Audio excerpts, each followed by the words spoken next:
My husband vanished 2 days after our wedding. Now he's back, with a baby he had during our engagement. I'm a 31-year-old woman, and what I'm about to write still doesn't feel real. I thought I had finally found the love of my life, the man who would be my partner in everything. Instead, my wedding turned into the prologue of the biggest betrayal of my life. 2 days after we said I do, my husband, Daniel, vanished. No call, no note, no explanation. Just gone. At first, I thought maybe something terrible had happened, an accident, a mugging, even a kidnapping. I called his phone nonstop, contacted his family, even filed a missing person report when 24 hours passed with no sign of him. Everyone pitied me. I remember sitting in the living room in my wedding dress, still half-packed from the honeymoon that never happened, sobbing into my mother's arms. My new husband had vanished off the face of the earth, and I had no idea why. Days turned into weeks. The police found no evidence of foul play. His family was shocked, swore they had no idea where he'd gone. Friends stopped calling as often because they didn't know what to say. People whispered behind my back, had I driven him away? Was I that blind to who he really was? And then, just as suddenly as he disappeared, he came back. It was almost 6 months later. I was pulling weeds in the backyard one afternoon when I heard a car door slam. I looked up, and there he was, Daniel, walking up the driveway like he had just come home from work. But he wasn't alone. In his arms was a baby. A tiny baby that couldn't have been more than a few months old. My stomach dropped, my whole body went cold. He smiled at me like nothing had happened, like he hadn't abandoned me on what was supposed to be the happiest week of our lives. I can explain, he said softly, adjusting the baby against his chest. And that's when it hit me, during our engagement, while I was planning our wedding and dreaming about forever, he had gotten another woman pregnant. When I saw Daniel standing in our driveway with that baby, my whole body locked up. The weeds in my hand slipped through my fingers, dirt sticking to my palms. My brain kept repeating the same thought over and over, this isn't happening, this isn't real. But it was. And before I tell you what happened after, I need to rewind. Because looking back, the signs were there. I just didn't want to see them. Daniel and I met 3 years ago at a friend's birthday party. He was charming in a way that felt effortless, funny without trying too hard, confident without being cocky. He made me feel like the only person in the room. After years of failed relationships, I fell fast. Too fast. Within 6 months we were living together. He had little quirks that sometimes bothered me, keeping his phone face down, disappearing for work emergencies, being vague about some of his friends, but he always had explanations ready, and I always accepted them. Because I loved him, and because he made me believe he loved me. When he proposed, I cried. He planned it perfectly, a weekend trip, a candlelit dinner, him on one knee with a ring that sparkled under the light. He said all the right things about forever, about building a life together. I said yes without hesitation. Our engagement lasted a year, and during that time I was buried in wedding planning. Venues, flowers, guest lists, I threw myself into it. He seemed excited too, but sometimes I caught a distance in his eyes, like he was carrying a weight he didn't want me to see. When I'd ask if something was wrong, he'd kiss my forehead and say, just stress from work. There were red flags I brushed off. Nights when he'd come home smelling faintly of perfume, but insist he'd just been at a client dinner. Weekends when he'd disappear for hours with no real explanation. Once, I found a receipt in his pocket from a baby store. He laughed it off, saying he'd picked up a gift for a coworker's shower. I believed him. And then came the wedding. It was beautiful. The kind of day little girls dream about. My dress was perfect, the vows made me cry, everyone said we looked like the happiest couple alive. When I looked at him that day, I thought, this is it. I made it. I found my forever. 2 days later, he was gone. No fight. No goodbye. He left for work in the morning and never came back. His phone went straight to voicemail, his family didn't know where he was, his office said he hadn't shown up. I was frantic. I filed reports, begged people for help, even plastered his photo online like he was a missing person. And for 6 months, nothing. Silence. Until that day in the driveway. The baby in his arms couldn't have been more than 3 months old. Which meant he had cheated on me not long before our wedding, or even during the engagement. While I was choosing flowers and tasting cakes, he was sleeping with someone else and starting another life behind my back. And now he was standing in front of me, looking tired, holding that tiny life like it was a shield. "I can explain," he said again. I just stared at him, my mouth dry, my chest aching. All I could manage was, "Whose baby is that, Daniel?" He looked me dead in the eyes and whispered, "Ours, but not yours." When Daniel whispered, "Ours, but not yours," something inside me broke. My legs gave out, and I had to grip the edge of the porch railing just to stay upright. I couldn't take my eyes off the baby, his tiny fists, the soft blanket wrapped around him. A living, breathing reminder that the vows we had exchanged meant nothing to him. I managed to croak out, "Explain. Now." Daniel shifted awkwardly, bouncing the baby slightly as if that would soften the blow. His eyes darted everywhere, at the ground, at the street, anywhere but at me. "Her name is Emily," he finally said, nodding toward the infant. "She was born in February." February. My heart clenched. That was 3 months after our wedding. Which meant the woman had been pregnant during the entire ceremony, standing somewhere out there in the world while I walked down the aisle in white, blind and happy. I couldn't even form words. My mind was screaming questions. Who was the mother? How long had this been going on? Did his family know? Daniel must have seen the rage building in my face because he quickly raised his hand. "I didn't plan this. I swear, it wasn't supposed to happen. I made a mistake before the wedding. It was a one-time thing. But she got pregnant. She didn't tell me until after." A mistake. That's what he called it. A baby, a secret, vanishing for 6 months, just a mistake. I finally found my voice. "So you disappeared 2 days after we got married to, what? Play house with her?" He flinched. "No. I left because she contacted me, said she was having complications." I panicked. I thought I could keep everything separate, but once the baby came, I couldn't just abandon her. "She has no one else." And then, "I didn't know how to come back to you." Every word felt like another knife in my chest. He didn't know how to come back to me? He'd left me humiliated, crying in my wedding dress, calling hospitals and morgues, while he ran off to start a secret family. I demanded, "Who is she?" His jaw tightened. "It doesn't matter. She's not in the picture anymore. She left. It's just me and Emily now." That answer only raised more alarms. Left? Where? Why? But before I could push, the baby started to cry, a small wail that pierced through the tension. Daniel rocked her gently, murmuring nonsense words, and the sight made bile rise in my throat. He looked like a devoted father. A role he had never prepared me for. My neighbors must have heard the baby's cries because one of them peeked over the fence. I saw the curiosity in their eyes, the way they lingered on the sight of Daniel, gone husband, suddenly back with an infant. My cheeks burned. The shame was unbearable. I grabbed Daniel's arm and hissed, "Inside.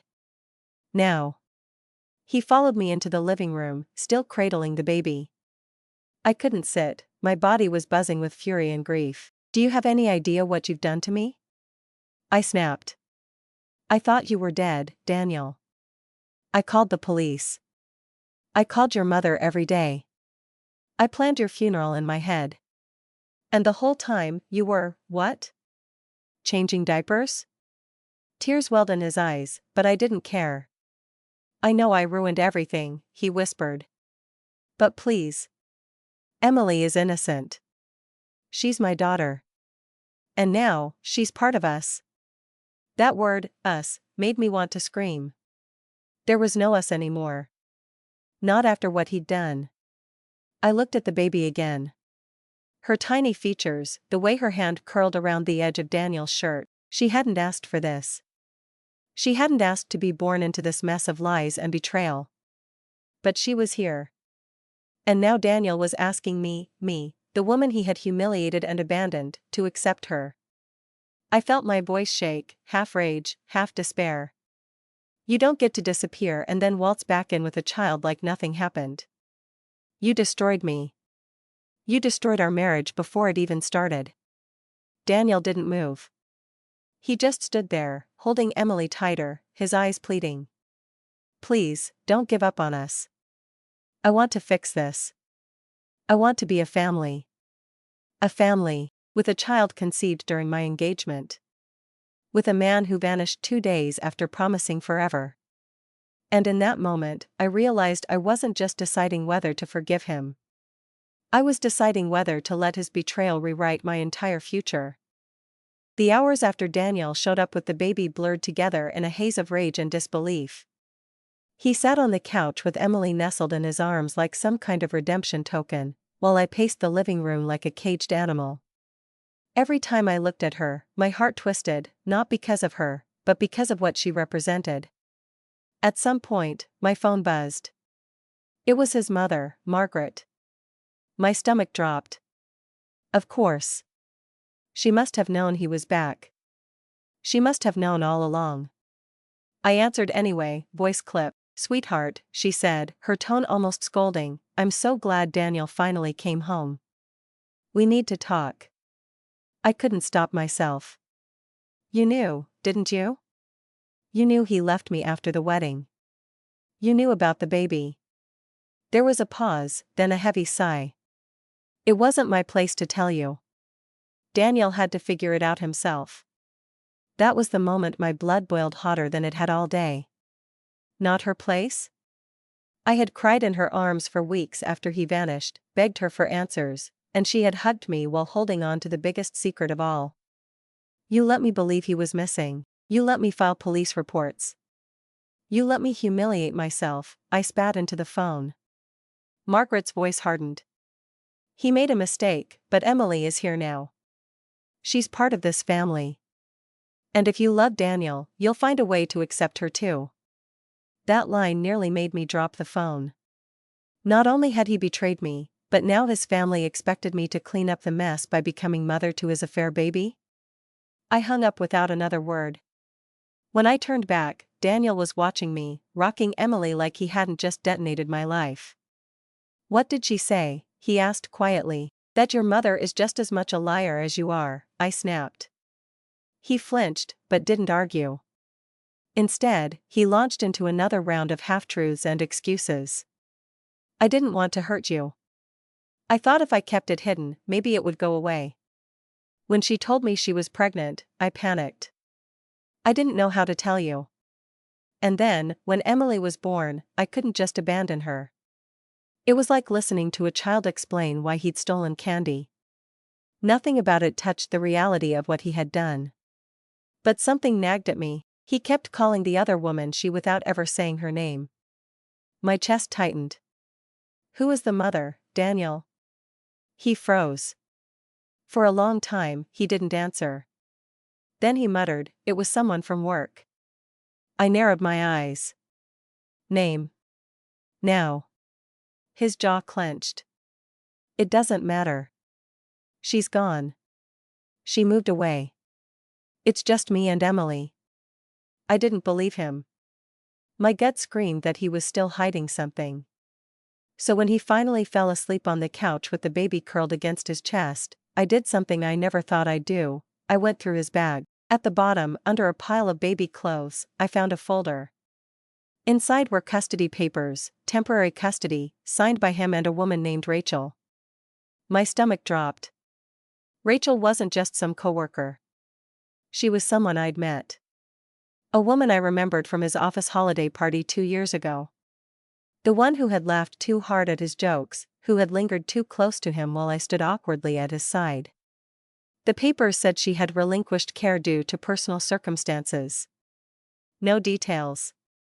Just her signature, a court stamp, and a date, 2 weeks ago.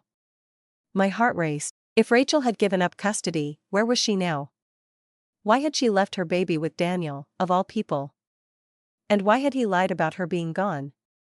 I crept back to the living room, staring at Daniel asleep with Emily in his arms. For months I had grieved him like a dead man. Now he was back, alive, with more lies spilling out of him every time he opened his mouth. And the worst part was, I didn't know which betrayal cut deeper, that he'd cheated, or that even now, even caught, he still couldn't give me the full truth. I stood there in the dark, shaking, realizing something terrifying. I wasn't just married to a liar. I was married to a man tangled in secrets I hadn't even begun to uncover. And the next time he said, "I can explain," I wasn't sure if I even wanted to hear it. I didn't sleep that night. I sat in the kitchen with the custody papers spread out in front of me, the fluorescent light buzzing overhead, my coffee growing cold. Every line I read made the betrayal feel heavier. Temporary custody. Rachel Thompson. Signed, notarized, official. Rachel wasn't just some faceless woman from work. I remembered her vividly, the way she'd hovered near Daniel at the office holiday party, the sly little smile when she shook my hand. I had brushed it off back then, told myself not to be jealous, and now, here was the proof that while I was carefully planning a wedding with him, he had been building a secret future with her. When Daniel woke up the next morning, still holding Emily against his chest, I was waiting. I slammed the papers down on the coffee table. Who the hell is Rachel? His face drained of color. He didn't even try to pretend. You went through my things? Don't you dare turn this around on me, I snapped. You stood in front of me yesterday and lied. You said she was gone, that it didn't matter. And here I find custody papers with her name all over them. So tell me, Daniel, who is Rachel, and why did she hand you her baby? He looked at Emily, then back at me, his jaw tightening. She couldn't handle it. The baby. She left. She signed over custody because she didn't want to be a mother. I didn't know what else to do. That's not an answer. My voice cracked. Did you love her? Was she your girlfriend? Were you planning to leave me for her? He shook his head frantically. No. It wasn't like that. We weren't in a relationship. It just happened. Once. She told me about the pregnancy after we were already engaged. I panicked. I didn't want to lose you, so I thought I could keep it separate. Then Emily was born, and Rachel decided she didn't want her. She left, and now it's on me. I stared at him in disbelief. So you abandoned me 2 days after our wedding to run off and raise the baby you made with another woman? And you thought I'd just accept that? Tears welled in his eyes. I didn't know what else to do. I couldn't abandon my child. Something in me snapped. You did abandon your child when you married me, knowing she existed. You abandoned me too. You wanted it both ways, and now you're standing here asking me to pick up the pieces of your lies. Before he could answer, my phone buzzed again. Another call from Margaret, his mother. I ignored it, but a minute later, a text came through. We need to talk about what's best for the baby. Family comes first. I shoved the screen at Daniel. Did you tell her everything? She knows about Emily, he admitted. She thinks you'll come around. That once you bond with the baby, you'll understand. That was when I realized his family wasn't just complicit, they were strategizing. They wanted me to be the one to fix this, to mother a child that wasn't mine, to play the dutiful wife and cover up the mess Daniel had made. I felt cornered, suffocated. But then something inside me hardened. I want a separation, I said flatly. Daniel's face crumpled. No, please. Don't do this. Don't throw everything away. I love you. I laughed bitterly. You don't love me. If you did, you wouldn't have lied every single step of the way. You wouldn't have walked out on me. You wouldn't have stood at the altar, looking me in the eyes, knowing another woman was carrying your child. He reached out like he was going to grab my hand, but I pulled back. This marriage is already dead, Daniel. And the only person who killed it is you. His tears came fast then, but I didn't care. I walked out of the room, leaving him holding Emily, rocking her like she was the only thing tethering him to reality. For the next few days, his family bombarded me with calls and texts. Margaret even showed up at my door once, insisting that children need stable families and that leaving Daniel now would ruin Emily's future. I told her to leave before I called the police. Meanwhile, I made appointments with a lawyer. Because I wasn't just done emotionally, I was done legally. The more I sat with the truth, the clearer it became. Daniel didn't just betray me. He destroyed the foundation of our marriage before it even began. And no amount of pleading could erase the fact that I had spent 6 months grieving him while he played father to a secret baby. I knew there was still one more layer of truth he hadn't told me. The way he avoided eye contact when I asked if it had only been once. The way he dodged questions about Rachel. Something told me Emily wasn't the only secret he'd buried. And I was determined to dig it all up, because if my marriage was going to end in ruins, I wanted every piece of the truth laid bare before I walked away. I went into that last week of our so-called marriage with a kind of numb determination.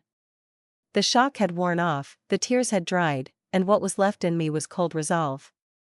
I wanted the whole truth, every ugly detail, because I refused to walk away with any lingering doubts. So one evening, after dodging Margaret's fourth voicemail of the day, I sat across from Daniel at the kitchen table. Emily was asleep in her bassinet beside us, her tiny breaths the only thing breaking the silence. I pushed the custody papers across the table and looked him in the eye. "Enough lies," I said flatly. "If there's even one more thing you're hiding, tell me now. Because if I find out later, I won't just leave, I'll make sure everyone knows exactly what kind of man you are." He swallowed hard, his hands shaking as he turned the papers over. For a moment, I thought he'd deny it all again. But then he slumped in his chair like the weight of his own secrets had finally crushed him. "It wasn't just once," he whispered. The words hit me like a punch. "It started, a few months before the engagement. With Rachel. I ended it, I swear I did. Then, when you and I were planning the wedding, she came back. I thought it was over, but it wasn't. We slept together again. And that's when she got pregnant." I stared at him, numb. "So when you proposed to me, you were already cheating?" He nodded, shame all over his face. I didn't know how to stop.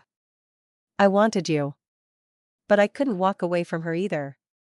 I sat there in silence, my stomach twisting, realizing just how deep his betrayal went. He hadn't just slipped up once in a moment of weakness, he'd been living a double life, smiling at me over cake samples, holding my hand during church, while sneaking off to her bed behind my back. "Why marry me at all?" I demanded finally, my voice shaking with rage. "Why not just choose her?" He looked up at me with those pleading eyes I used to love. "Because I loved you. I still love you. Rachel wasn't love. She was temptation. A mistake." I laughed bitterly. "A mistake you made over and over until it turned into a baby." Emily stirred slightly in her bassinet at my raised voice, and I lowered it, though my anger burned hotter than ever. "I grieved you," I whispered harshly. "I thought you were dead, Daniel. I called morgues. I checked hospitals. I lay in bed every night crying myself to sleep, thinking something terrible had happened. And the whole time you were holding her hand through labor." Tears streamed down his face. "I know. I'm so sorry. I don't expect forgiveness. I don't want to lose you." That was the moment something inside me crystallized. The part of me that still clung to the man I thought I married, the man who made me laugh, who kissed me in the rain, who promised forever, finally let go, because that man never existed. I stood, my chair scraping against the floor. "You already lost me. The day you walked out after our wedding, you lost me. This," I gestured to the baby, "to the papers, to the wreckage of our lives, this is yours to live with. Alone." His voice cracked. "Please, don't do this. Don't leave me." I picked up the papers, shoved them into his chest. "You left me first. That night, I packed a bag and went to stay with my sister. The next morning, I called a lawyer. We began drafting the annulment paperwork, and when my lawyer asked for grounds, I gave the truth in brutal clarity: fraud, abandonment, infidelity. In the weeks that followed, Margaret tried every tactic: pleading, guilt, even threats about family honor. I ignored them all. My neighbors whispered, my friends rallied, but through it all I kept my head high. Because for once, I wasn't the fool anymore. I wasn't the wife begging for scraps of honesty. I was a woman reclaiming her life. As for Daniel, he stayed with Emily. From what I've heard, Rachel hasn't come back. He's a single father now, juggling diapers and guilt, trying to hold on to a child born of his own choices. And me? I walk every morning past the church where I said my vows, and I no longer feel the ache in my chest. Just a kind of bittersweet freedom. My marriage lasted 48 hours. My grief lasted 6 months. But my future, finally, is mine again. And if there's one thing I know now, it's this: the man I thought I married never came home. He disappeared the moment he chose betrayal. The man who showed up with a baby wasn't my husband. He was a stranger, and I refused to share my life with strangers. Follow me for more stories.